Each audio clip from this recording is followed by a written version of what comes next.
episode of Platonic Lovers. And I'm so excited because I'm recording 2 episodes today, both with amazing human beings named Sarah. Yeah, the gig's up. Like, we record these not in real time. This is not a live podcast. We pre-record them. But my amazing friend, Sarah Edwards, is here with me today. Hi. And we are going to talk about, like, Sarah is this incredible human being. She is an artist extraordinaire. She is a media maven. She is a influencer. She is a fashion, like, I'm obsessed with everything she touches when it's related to fashion. And she has really, like, made a name for herself as an influencer in our lowly Midwest state of Minnesota. That everyone's like, am I even in America anymore? Somebody literally asked me that when I was on a call yesterday. They're like, am I in America? Yeah, where did you think you were flying to? Did you just say Minnesota? Minnesota, yeah. We've gotten good feedback that the more Minnesotan we talk, the more, like, charming we are.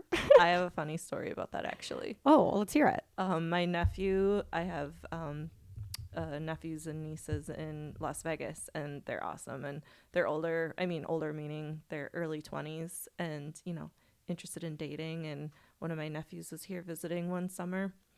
And he goes, Auntie, he's like, Minnesota girls' accents are sexy. I'm like, no one's literally ever said that, ever. Minnesota girls' accents sound like your mom's trying to call you home for dinner. I know. That's great. That is Anyway, so cute. yeah. I mean, people do love a good Minnesota Totally. girl. Like, Yeah. we're sweet, we're kind, Yeah. maybe a little passive aggressive. Not the Yeah. girls in this podcast, Yes. Oh because my gosh. assertive is where it's at. But Yeah. well, I mean, that's actually a great segue. So the stuff we want to talk about today is not just our friendship, but Sarah has, like I said, she's incredible. She essentially founded Minnesota Fashion Week. She has created several clothing brands and the most amazing bomber jacket any human being could ever wear. I own 2 of them and I'm obsessed with them, and I can't wait to have the full collection someday. But then she'll keep making more that I have to get. Yep. But Sarah is, I kind of like in a way, kind of like Miss Minneapolis. Oh boy. As far as she's a human connector. Yeah. What she really loves to do is make connections. Like, think of like how everyone gets social burnout and all these types of things. Like, Sarah is really that person that even on her hardest days will go and have authentic connections and conversations with human beings, because even when she's exhausted, she thrives on that energy of getting to know human beings. In a way, it's very much like a therapist. Yeah. But instead of it being, maybe I go a mile deep with all of these different clients, 30 clients on a caseload, it's you want to meet the incredible human beings that exist in our community. Yeah. And then also find ways to connect them with one another. Yep. Absolutely. And that's special. Like, really, really, really special. So Sarah has recently launched a really cool idea. You want to talk about Little Big for a second, just so we can have that in the background so we Yeah. talk about other things? Yeah, for sure. I just launched Little Big, which kind of means little connections, big impact. And the idea was, like you said, for the past 10 years, I love connecting people. I've used social media as a tool to connect people and to promote events that I've produced.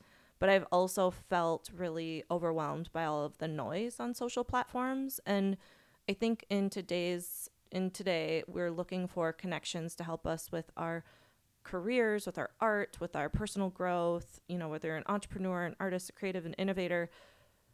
We want those connections to help us get to where we're trying to go. And I found that with LinkedIn, I love LinkedIn. I'm a huge LinkedIn fan. It isn't really built for these types of connections. And then there's Instagram, and there's Craigslist, and there's Fiverr, and there's all these really cool Did you apps. just say Craigslist? Yeah. Blast from the past. I know. But I was like, how do you get these connections for opportunities and jobs and events in real time? And then I think with Little Big, I thought, okay, I'm going to build this app, and then I'm going to build a physical studio where all of these people can come together. And as soon as you say studio, people think co-working space, and I'm really trying to differentiate it. It's not a traditional co-working space like a WeWork.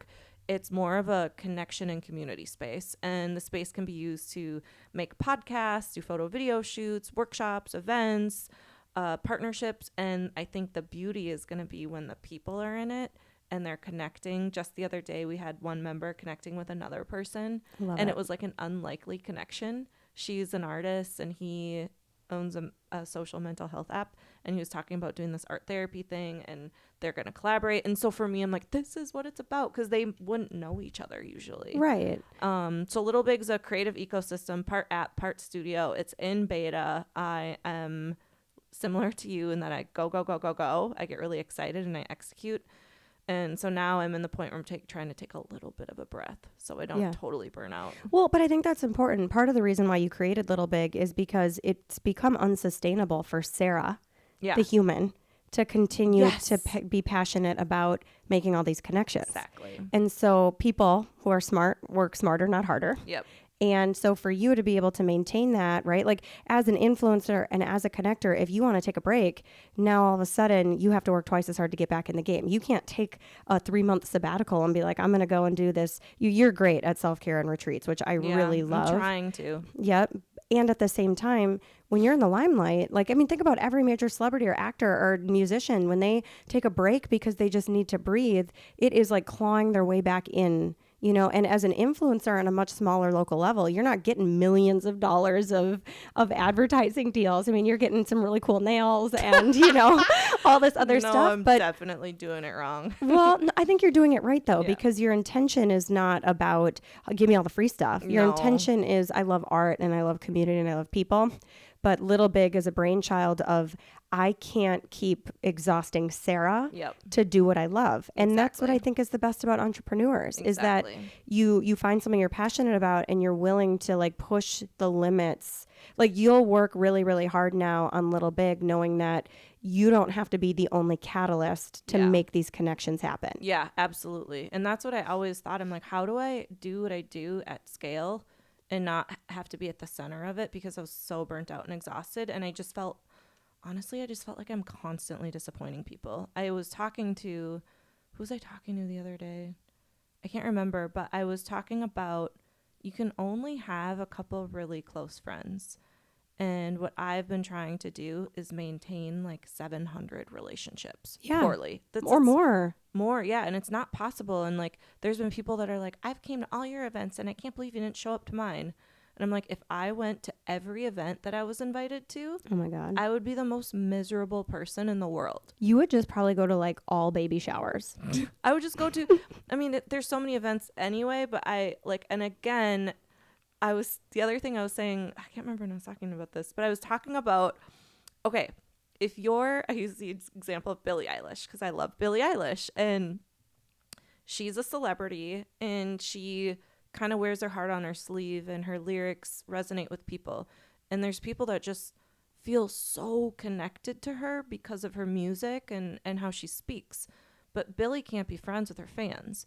But the problem with me is I'm not celebrity status, but I'm in the uncomfortable in between. Yes. And I've been trying to, and I also don't think I'm an important person. Like I don't have this. Well, first of all, you got to knock that shit off. You are an important person, just like everybody's an important person. But I mean, like, I don't feel like I'm better than anyone or anything. So part of the challenge, though, is like I am different in the fact that I do have some attention on me. Therefore, I have some of the celebrity factor, but on a much smaller scale. And it's almost harder because then I don't know the boundaries. Well, because you're accessible. Way too accessible. So Sarah, I have to stop that shit. You do. Yes, you do. It's, you know, in therapy speak, it would be called boundaries. But really, like, think about it this way, because this was one of the questions I asked you when we first started becoming friends. And I don't know if you remember. Yeah. So there were a couple people probably 3 or 4 years ago who were like, do you know Sarah Edwards? They just maybe assumed, maybe because I'm an entrepreneur or because I'm like fashion forward. I don't know what it was, but or maybe now that we know each other so well, like clearly there's a personality mashup that people just thought we must have known each other. So I was at a gala a couple years ago and I saw her walking in front of me after I started following her on Instagram. I'm like, Sarah. And I introduced myself and I told her who I was. And she's like, oh my God, I know who you are. And we were just like, hey, and kind of went out for coffee and became fast friends. Yeah. And I had sent you a message right after we met on Instagram. And I like said, oh my God, I love this outfit or something. And you responded. And I said to you, do you really respond to all of the messages you get on Instagram? Because I made a real life connection with you and we kind of hit it off. And I was still surprised. That you responded. Interesting. And I got to tell you, I mean, I know I've climbed the ranks into being a closer friend of yours because of just the way life has unfolded and it's beautiful. But you don't ever not respond. Every single time I comment on something of yours, you're always like heart or I love it. And it's cool because people who are connectors I know. want to make people feel good. I know. You love to make people feel good. And that does not make you flawed. That does not make anything wrong with you. But at the same time, where we feel like we're drowning just as human beings, I mean, I've dealt with this with hundreds of clients, friends, and myself, is where we feel like it's, it's like this compulsion where we can't stop. It's almost like a drug. It is a drug. Well, okay, this is so interesting and so complex and layered because, and this is what I've been trying to talk about with the attention economy and monetizing being liked. So messed up. I think part of what I've struggled with and why I respond to everyone, there's a few different things. One is I never want anyone to feel like alone or like they're not good enough or they don't deserve a response. Mm-hmm. And maybe that's on me and maybe I should just not worry about that so much. And then I also feel like if I don't respond, then the perception is, oh, she's stuck up or thinks she's so great or something. And so, and again, it's people pleasing, and people pleasing is not healthy as either, but it's just been this constant loop. And because I do so much like community connecting, I've created this monster of it's a self-fulfilling prophecy. Yeah. Like if you stop, what's going to happen? But if you keep going, what's going to happen? Totally. I want to tell you a little story that I used to do, like when I've done keynotes at mental health conferences and stuff. So people are like, Erin, why did you want to become a therapist? I'm like, I don't know. I kind of fell into it. My ex-husband had a kid with special needs, and I shifted from being pre-med at my undergraduate to being mental health. Those classes were way too hard for me. What was I kidding? And I was not going to be the kid who wasn't going to party on a Friday night to like study for a test. Yeah. But I just kind of fell into it because I cared a lot about this kid and my family. I decided to go to school to be a therapist. I started working in like the social services, severe and persistent mentally ill, community-based services space. And I just wanted to help everyone. Yeah. Like I was so desperate to help everyone that I actually kind of got myself into trouble sometimes. Yeah. Meaning that I'd be doing this work and I'd be in the community, or I'd be helping people who are struggling with homelessness or, like I said, severe and persistent mental illness, that I would sometimes cross, and I wouldn't say inappropriate boundaries, but I would just think I could help everyone. Yep. Or I thought everybody wanted my help. Yeah. And that part. One of the best parts about being a therapist in that journey is that you're required to go through a lot of supervision. Like you don't get to just be like, oh, I have a master's degree now, and now I get to go treat people and nobody's going to like govern my care. Mm-hmm. You have to have somebody who like trains you and coaches you, because you face all of these impossible like ethical decision-making models. And in the process of supervision for me, I had to go from like a personal transformation of saying, but I'm in this because I want to help as many people as I can because it feels good. Like, let's talk about the selfishness of that sidebar. Like when I help human beings, there's something in my brain that goes off that is like a drug. It is a dopamine hit. I love it. And I don't need glory. I don't need anything. I love the feedback or there's this thing called mirror neurons where like when somebody feels happy, I immediately feel happy. Yep. An empath, right? Yeah. I feel something somebody else feels, and that feels good. So I want to do it. But in that supervision process, I had to learn to own the statement that I can't help everyone because not everybody wants my help. Yeah. And then I had to draw a boundary. Yeah. And my boundary became that there's a lot of human beings in this world that might benefit from me being able to help them, but I'm either going to get myself in trouble by my career or by my own mental health if I keep trying. So my mantra always turned into that I want to help everybody, but the only people I'm really going to help are the people who are my clients. Yeah. Because those are people who reached out and we've developed a relationship, and those are that is the social relationship that I created with those human beings. Yep. And therapists go through this thing. Like I was seeing 35, 40 clients a week. I was burnt out at home when I'd come home and, my significant other or my family would want to talk to me. I'd be like, nope, we're going to just veg out and watch TV because I'm done helping people this week. And that is something that therapists struggle with. Yep. And we're not talking about therapists in this podcast, but we can talk about that in another one. But really that's what the boundaries became to me, is I had to set a boundary for myself that said, if I'm going to keep doing good, I can't burn out. Yeah. And that's where I think, this reflection period for you, I mean, of kind of starting over and kind of being in the media, talking about attention economy, like in such a beautiful way that's related to mental health, which has been so empowering for me as your friend and as a therapist, really comes down to, kind of righting some wrongs that are so public because of who you are. Yep. But also just like letting it be okay. I think one of the things I know about you is you want to destigmatize and let everybody know, like, just be you. Yep. And you're trying to lead by example by just like being Sarah. Yep. Yeah, it's interesting because I think that, I've been going through it recently because I think people don't realize I've been in the public eye for about 10 years. Wow. And what I've noticed that is very vulnerable for me to admit on this podcast and say is that I got lost in not knowing who the fuck I am. Mm-hmm. Meaning, like, I originally was an early adapter to social media because I was producing community events, and social media was a free tool for me to promote my events. It's marketing. Like Yeah. you by Yeah. nature, you are a marketing and branding person. Like, Totally. how could you not leverage Yeah. that platform? And it took a turn when I started getting, a name for myself. Oh yeah, we're going to a Sarah Edwards event. Oh yeah, Sarah Edwards is having another event. It was like synonymous with my events. And then I started getting brands reaching out. Hey, we love what you're doing. We'd love to partner with you. That felt really good. It was exciting.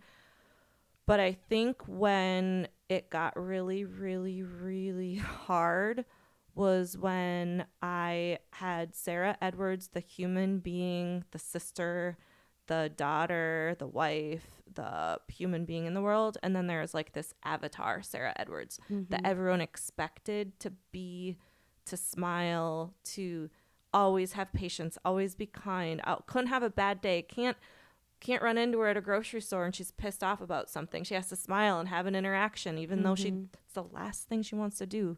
So when I went through my, I was with my partner, Tony, for 8 years and got married, and just there's things that happen that I'm, going to protect him and us from speaking about. I haven't spoke publicly about it, and it's my choice. But I was going through the most intense personal thing ever, and nobody knew except for like 3 people. And I had to show up and smile and run fashion Well, because week, nobody wants to hear about how unsexy a divorce is, or the reality of what I would like. I could barely get out of bed in the morning. You know that feeling when you're like, it's dread. and you have to. Yeah. And you literally have to. I had no support system. I had no money. I had to get up and work, and part of my work was performing. And it was the loneliest I've ever felt in my entire life. And I remember just feeling like a shell of a human and just robotic.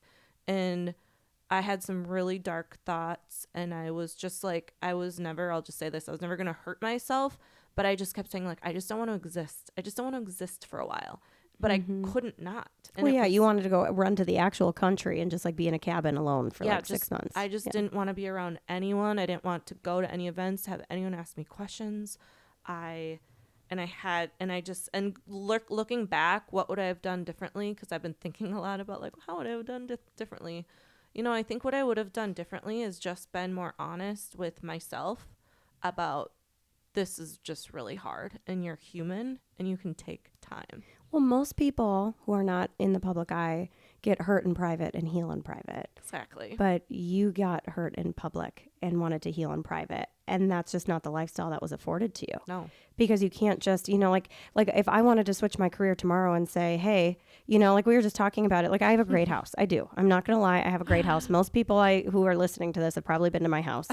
But it takes a lot to have a great house. Yeah. I can't just decide that I want to wake up one day and escape despite feeling that way. Like we can't just do that stuff. Yeah. And that's the harsh reality is like, yeah, I'm a divorced person. What's really fucked up about being divorced is I'm really good friends with my ex-husband and we raise our kids together and it's great, but I'm remarried.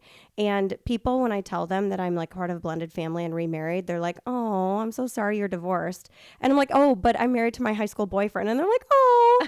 And so it's all of these like preconceived notions and judgments of what people think are happy. And it's crazy to me. And that's what I'm saying. Like you felt probably, and tell me if I'm wrong, that you had to heal in private, not just because you wanted to, but because your personification of Sarah Edwards is you can't talk about things that aren't sexy. Yeah. Nobody wants that. Does the company that is supporting you to X or Y or do this, do they want you to be a Debbie Downer on your social media? No. And especially with like, brands and businesses, they want to invest in strength. And when you're feeling like you're a shell of a person, you can't be vulnerable with those people. Or you it's know? inauthentic, or like people can see right through you. Yeah. And you're an empath. Like, Sarah, I've known you now for a couple years. And even if you haven't said out loud, I'm just going to tell you the gig is up. Because I know, and it's a blessing and a curse for me. Yeah. I know every single time somebody is being real or not real. Yeah. Mostly because of my career. Yeah. But it's not my place to call people out. Yeah. I actually sent that to you in a text message. I'm like, if and when you want to talk to me about X, I would love to do it. But Yeah. I've recognized, like it's my Yeah. boundary thing, right? Yeah. And my kids hate it because every single time they're lying to me about a homework assignment, I'm like, are you sure you Yeah. got it done? And like, oh, I hate you. But you, an empath, cannot come off authentic if it's not real. Yeah. And that is your blessing and your curse. And I that's all know. of us. Like, Yeah. and so for you, even though you want to show up on these, if you're going through stuff, and what I love about what you've been doing lately is you are vulnerable. You are honest. Like you're like every good human being in the world, and people who are in your industry, it's become more accepted to talk about your vulnerabilities. And I love that that's the direction you have taken your platform. Yep. To be like, you know what? If I lose sponsorships or I lose this because I'm being honest, like I can't not anymore. Yeah. Like, but for everyone that I lose, I'll find 5 more. Yeah. Yeah. And that's why I've been trying to find more work that's like, as I'm building Little Big, I'm also doing just some strategy and marketing consulting and social consulting. Like, I'm trying to find more stuff that doesn't pay my bills involving me being online. Yes, I think that's great. And it's like something that took me a while. And I don't want my self-worth and value and financial value to be tied to Sarah Edwards, the brand. So, okay, you just said, I've been thinking about asking you, I'm like, when do I insert this question? If you could go back and change it, would you change your personified brand to be different than your actual name? That's a great question. I've thought about it a lot. Okay, I'm going to just say this because Your name is not Sarah Edwards. No. No, I am humble, and I also feel like I have a gift. And what I mean by that is I think part of my purpose on this planet is to bring people together in a way that they might not usually be together. And I'm not going to talk about politics, but we're living in a time when there's so much hate and polarization, and I can really find the good in pretty much anyone. And I believe fiercely that hate is not going to bring us anywhere. And the more hate is spewed, the more we're going to be a miserable world. And I understand why people hate, and I understand how many people have been hurt in many different ways. And I feel this responsibility, and people could say, well, that's not your responsibility. I'm like, you don't understand how deeply I feel this. But she's pointing to her gut. It was really cute. Pointing to my gut. Like, I feel this so deeply in my soul since I've been like a little girl, that I meant to try to find ways for people to see the good in each other. And my personal mission is to inspire a world to be more curious and less judgmental. And I have friends that are the rightest of the right, left of the left, up, down, in between. And I have conversations with them, and I ask them questions, and I try to understand their lived experiences to understand how and why they make decisions. So if I hear someone that has a different perspective or a different viewpoint, I'm not like, well, you're an idiot. I'm like, oh, why do you think like that? Or how did you get that? And I hope if we can just spend a little more time being curious about one another, the world will heal. And I think I have a gift to do that. So it's a long-winded way of asking your question, is Sarah Edwards the brand? Like, do I wish I would have done that differently? I don't know. I don't think so, because I think that I needed to be a human being going through this to have it be more humanized and relatable. And I am a white woman from northern Minnesota. I have a lot of privilege. And then there's some things I'm not privileged with. Like, we grew up poor. I talk about that a lot. My mom. You are a woman. My mom hates when I say that. Mom, we weren't poor, but we were like lower middle class. And so like money was always a thing. But I'll say that when I'm in my element, when I feel really like this is what I'm meant to do, it's usually in a room full of people, like the recent event where there's people from all walks of life having joy and seeing each other. Yes. And it's not like we're judging people's religions or people's sexual preferences or facial hair, their race or whatever. Yeah. They're just existing and finding the joy in each other. And so for me, that fills my cup. It feels purposeful to me.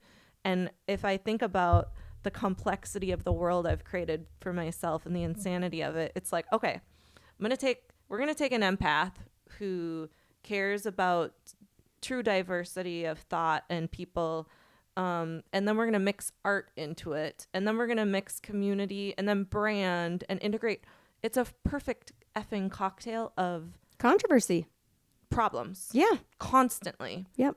And so if I was a smart human, I'd be like, someone else can do that. I don't know. But I think I'm learning that I might be just strong enough to do it. And if you've seen Lord of the Rings, obviously, which is like such a cheesy thing to think, but I do think when he's on that quest and it's like, give up. What are you doing?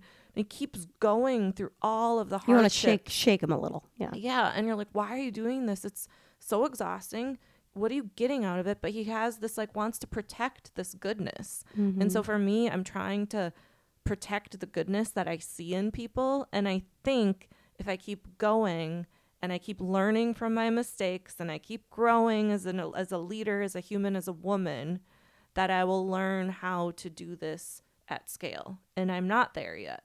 But Little Big feels like a little bit of a way that I'm moving the needle. I will say I need to find I've been joking lately, it's like almost like my buffer person or my security, who protects me and my energy from all of that, because I can't do what I do if I'm constantly inundated with all of the negativity and the BS. It gets me too depressed. Yeah. So, couldn't you get like a social media manager? Yeah, I'm going to try to get a social media manager, and then just literally my goal is to find like a chief of staff that's just like, Sarah. Oh, you need a Brad. Oh, everybody needs a Brad. Brad's in the room, love a Brad. Giggling. Listen, I will not fight bitches for a lot of things, but if anybody ever tried to take a Brad from me, I'd murder. I'd go to prison for it. I really would. But yes, you need a Brad. Yeah. Everybody needs a Brad in their life who just like holds your shit together and handles it. But in not like a weird predatory way. Like Brad is like the sweetest. No, Brad is like the, he's laughing. Brad is like the nicest, kindest hearted human who would literally like, he would do anything for me, which is why I would do it back for him. So I love that. And I do think that all of that is very noble. And I wish you much support on your quest. Yes, huzzah.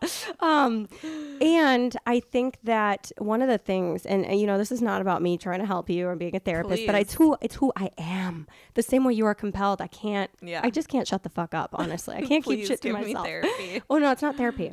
But I think what would do you a whole lot of good, and we've talked about it here today, is that because you used your name as your brand, you have to be able to draw the line that says the Sarah Edwards brand is not Sarah Edwards. Yeah. You know, and I remember, so I started Ellie Mental Health, and everyone kept calling me Ellie. Because they were like, what, you know, Aaron, Ellie, it feels like it's inverted. Yeah. I'm like, no, that's the name of my company, not the name of myself. And then people are like, well, you should get the like tattoo logoed on your body. I'm like, why would I do that? That's my job. Like my baby, my whatever, you know, all of that stuff.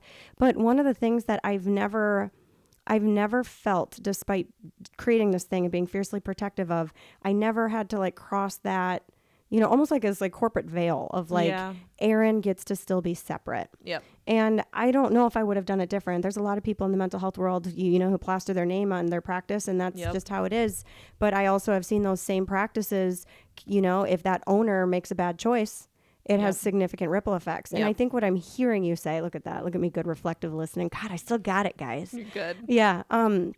Is that you have spent so much time building the Sarah Edwards brand and deeply loving that in your vocation that it has been very, like, you haven't been able to like, it's almost become like a double helix where it's so intertwined oh that my God, when I see people who struggle with identity stuff and like, who am I? It's because people become what they do. Yep. And so many people have like, and when I say the word accused, because it sometimes feels that way. When people talk shit about me online, right? Yeah. It feels like they're accusing me of doing something that they don't know anything about. Yeah. But more importantly, like I am not my job. Yeah. You know, there's very few other fields outside of entrepreneurship where people think they are their job. Yep. You know, and when you create something, they assume, like literally people are like, oh, it's your baby. I'm like, no, I have babies. And I'm like, they are me. They are literally a part of me. I'm like, as an entrepreneur, and that is a journey. Like you have to go through, I'm now like you in a phase of I've created a couple of things, or my biggest life work, which is Ellie. And now I'm kind of on the downhill side of that business.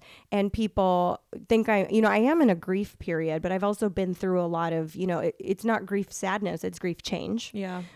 Which I know we're in alignment on things in, just the way life falls together that way. But spending time, which I think you do, and maybe you don't even realize you do, like you do go on retreats. You do make the choice to be like, I could stay in town this week and work, or I could go and where my boyfriend is and stay at a hotel and get, be by the pool. Yep. And it doesn't cost me $1 other than a plane ticket, right? Like, I think you are making those choices. Yeah. And it's probably nice to just sit down for a second and think about that you are doing the things to fiercely protect. I mean, Little Big is making a separation between Sarah Edwards, the human, and Sarah Edwards, the brand. Yes. And I think it's beautiful. I think you. the way that you've been unfolding it and the way that you've handled it. And I think the fact that, you can be criticized and still come back to human beings with empathy, like that. I mean, yes, you are brilliant and you are amazing and you have a gift. But that is resilience. Yeah. And that is not something that you can buy. That is not something that you can just be the best at. You have to experience hardship to become a resilient person. And I get emotional talking about it because I just love you so much. Well, I think what's interesting with everything that I've been through the past however many years and making mistakes in public and going through hard stuff in public and everything, like now I'll probably cry, and not until very recently, like I did not know if I loved myself, like deeply, like at the core. And if you don't start from a place of deep self-love, and that doesn't mean perfect, means accepting yourself and your flaws and your nuance and your idiosyncrasies, all of it. And after going through like one of the hardest chapters of my life and coming back and being like, okay, I've made a lot of mistakes, but I still know who I am and my core values and what I'm trying to do. And that's what makes me go to bed easy at night and wake up joyful in the morning, is that I know who I am when it comes to my values and my morals. And I will never ever say that I'm perfect, ever. And there isn't even a definition of perfection. And that is another thing I will say as someone on the internet who isn't in an echo chamber. Like I choose not to live. I really try to surround myself with people that think differently than me. Yeah. And because of that, I piss people off because people are, well, don't you agree with, I'm like, I see your perspective and I will think about it, but I'm not. I love that. It's I'm like, not and someone, I raise you my own fucking opinion. Yeah. Well, and I'm so sick of social media echo chambers, and there's no room for nuance on the internet. There's no room for context on the internet. There's no room. It's literally just microseconds of people making a decision about who you are. Do you think, just like because you are just as much connected in digital life as you are, like if you were to take the algorithm of, if you're connected to 20 or 30,000 people in this platform, but you're connected to thousands of people in real life, like I think of that as the same. People in real life, I mean, maybe I would, but I do it respectfully because I love humans. Like I might say the thing off the top of my head that a lot of people would comment online, but do you think we're made to be able to say whatever we want wherever we want without consequences? No. Or do you feel like it like if you're going to do it, like my biggest beef with the internet and all the bullying and all the stuff that happens is like human beings are empowered by not having it be a real emotional confrontation. And I just like, I love media. We've talked about this. I love social media. I love connecting. I love that it's a free marketing tool. Yeah. One of the businesses that I'm working on at Pash Company right now, I've created this like insane group of women for one of our apps that we're developing that like helps husbands be better husbands. It's called Caveman to Casanova, shameless plug. And I'm using Facebook for it. And the shit that is coming, it's like cathartic reading the stuff. Oh my gosh. I love the name. Thank you. But reading the stuff and the stuff that's coming off of there is like the best. The problem is that people feel entitled to be able to just say whatever they want about somebody else. Yeah. But they wouldn't ever do that in person. Oh, God, no. Nobody's Yeah. going to come up to you in person and be like, and her fashion sucks. I know. Like, what? And my art sucks, I too. love your art.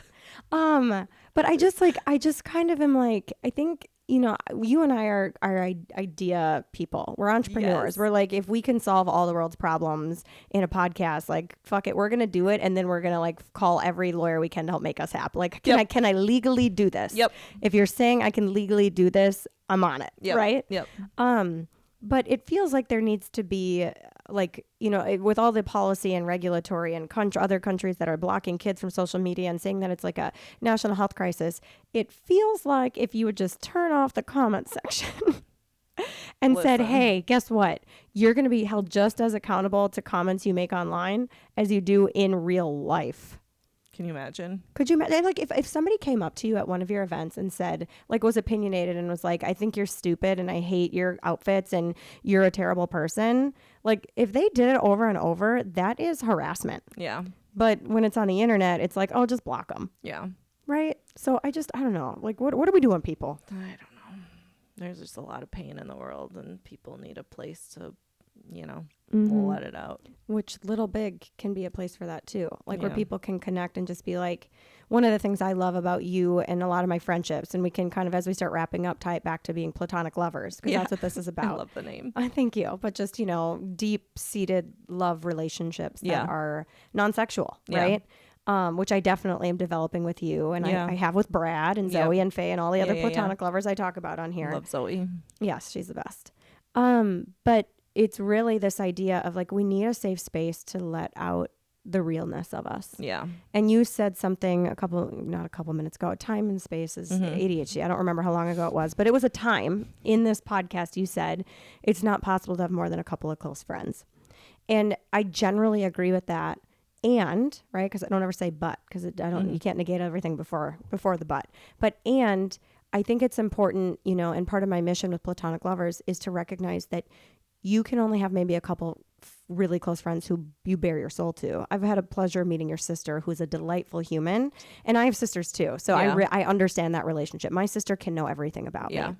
But really, it's finding your tribe and your groups of people that you know what you can and can't say to them. Yes. And that is powerful. Yes. And making sure that you have, like, you and I, Sarah and I are going to be, well, she's already in the space, but I'm going to be in the same building she is. And I already cannot wait to dance down one floor of stairs and just be like, I just had the most frustrating phone call because having a friend who I can deeply trust because I've gotten to know her as a human, who's also an entrepreneur and creating something, I don't have a lot of those kinds of people I can call. And so you've instantly become a platonic lover in a space where, am I going to bother you with all of like baby mama drama and all my personal shit that maybe isn't as relatable? I know I could talk to you about it. Yeah. But the best way for us to support each other is in that shared capacity of mutual understanding. And so I want more people to know and hear through this podcast, through these genuine conversations, through, you know, being an example of a friendship like ours, that you can have a couple really close friends and bare your soul to, or you can have, you know, 10 friends that you know exactly what you need each other for. That's such a good point, because I think that I've been thinking about this a lot. Like, I have certain friends I talk to certain things about, or my sister I talk to certain things, because we're just looking for someone that gets it and relates to it. So like, I would never, and I'm not trying to be a jerk, but I don't take a lot of entrepreneurial advice from people that have never done it, because that's not being a jerk. That's being a realist. So like, I kind of roll my eyes sometimes when someone's like, have you ever thought about, like, I'm like, you've literally had a corporate cushy job where your paycheck is always consistent and forever. And I'm not saying that you can't have opinions, but I just don't know if I'm going to like listen to you as much as I would listen to you, for example, Erin, as someone when I'm venting about being an entrepreneur, and that's why yesterday I went to the entrepreneur rally, and it was so inspiring because it just felt like an entire room of people that get it. And when, oh my gosh, what's his name from Shark Tank spoke? Damon spoke. He said something that I was like, thank you for saying this. He's like, yeah, I've had like 80% of my stuff fail. Yeah. No one talks about that. Like, or no one, people talk about it, but like, that's pretty normal It's very normal. to try things and have them fail. If you're not failing, you're not trying hard enough, in my opinion. Or you're not innovating at the next level. Yes. Like you have to be able, like, so I shared with you my cute little invention, which I'm not going to talk about yet. Obsessed. But I'm too. And it came yesterday. Next $1 billion idea. Yeah, billion, maybe million, but Yeah. definitely not billion because there's not that much we can do with it. But it is cool. And I'm really proud of myself, which I don't ever say enough or I don't say often. But I think it's one of those things where I was talking to my husband last night and I'm like, if people, like real inventions come from life's smallest frustrations. Yep. Because, you know, and he started talking about how hoses always leak. And I said, but that's not an invention. That is a quality control, or maybe it's a price point we don't want to pay. You know what I'm saying? Like it's not a novel thing on the market, and you have to fail. Like I'm like, we could have 1,000 ideas and one of them will actually be innovative. And that's the same as failing 80% of the time. Actually, that's, I couldn't agree. you know, more. That's a worse percentage. I'm not going to math, but yeah, I agree with you. And so finding your tribe and finding your people, like when you pick up the phone and call me, which I love, you know, because I'm like, who phone calls people anymore? But I'm such a boomer that way. I love it. But you get on the phone, you call me, I answer as often as I possibly can. And I know what we're going to talk about. I know it's going to be validation. I've made an entire empire. I called myself the queen bee of therapy yesterday in a speaking gig. Yeah. Or like an entrepreneurial luncheon. Let's not talk about it. It's not a speaking gig. I talked for 4 minutes and rambled on about how my kids in school and whatever. But I did call myself the queen bee of therapy. But I made a big business for myself on what you just described, which is validation. Yeah. I just need to know that another human being has experienced this, so I'm not a total fucking freak. Yes. And that is why we need our friends. Absolutely. So thank you for being on Thank my podcast. you. This is so fun. I know. I can't wait to be in the same building. So I know. And I can come on yours someday. It's going to be dangerous in that like we're going to have way too many ideas, but maybe. Well, and we're ADHD. So who knows what's going to happen. Maybe I'll be on meds by then. Get ready for a rooftop party. Yes. I know how to get there in the in the kicker neck. So nice. Thanks for coming on. Thank you. Thanks everyone for listening. Bye. Bye.